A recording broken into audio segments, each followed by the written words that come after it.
distillate of adrenaline. Life was heart-pounding adventure. I flew on wings like eagles, or at least like squirrels.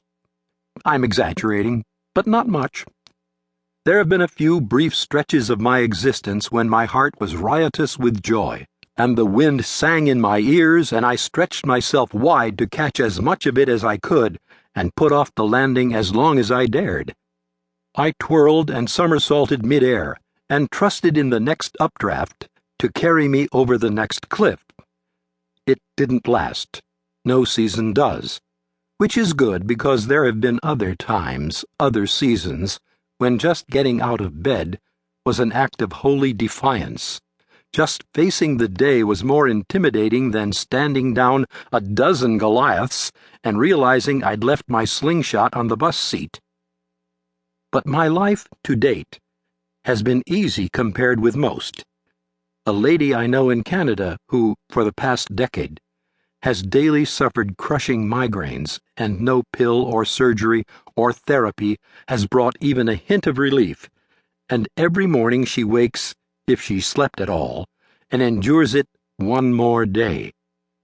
The man I met in Kenya, who works all his waking hours at a grueling and menial and demeaning job that barely feeds and clothes him and his family, barely shelters them in their tin-roofed hovel at the bottom of a slum with open sewers and gang riots, and every morning he arises to go through the same thing all over again.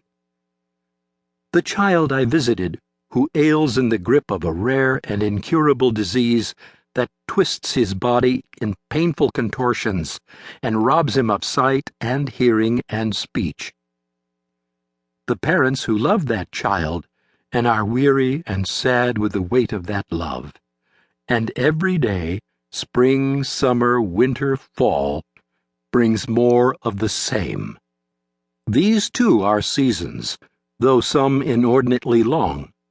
And then there's everything in between, which most people, for most of their lives, experience.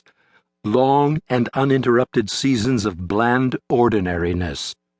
Work we don't particularly love or hate, health that is neither brilliant nor dismal, circumstances that have their challenges, disappointments, irritations, as well as their surprises, graces, serendipities, but little bitterness or ecstasy. What I want to know, is Jesus the man for all seasons? Robert Bolt wrote a play, and a good one, called A Man for All Seasons. It was about Sir Thomas More, a principled man of court who defied Henry VIII over his manipulation of the Pope to secure an annulment of his marriage to Catherine of Aragon in order to marry Anne Boleyn. This book has nothing to do with that play, except that I'm shamelessly stealing the idea, if not the title. A Man for All Seasons.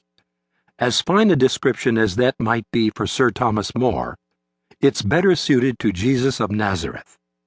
Here is the man for all seasons, overflowing with joy, intimate with sorrow, hospitable to sinners, nemesis of evil, tempted in all ways, innocent of all wrongdoing, at home in lonely places, the life of the party, one who turns water into wine just because he can, who multiplies loaves and fishes just because he cares, but who denies help to his cousin John as he languishes in prison, who indeed refuses to help himself when he staggers in a desert or groans from a cross.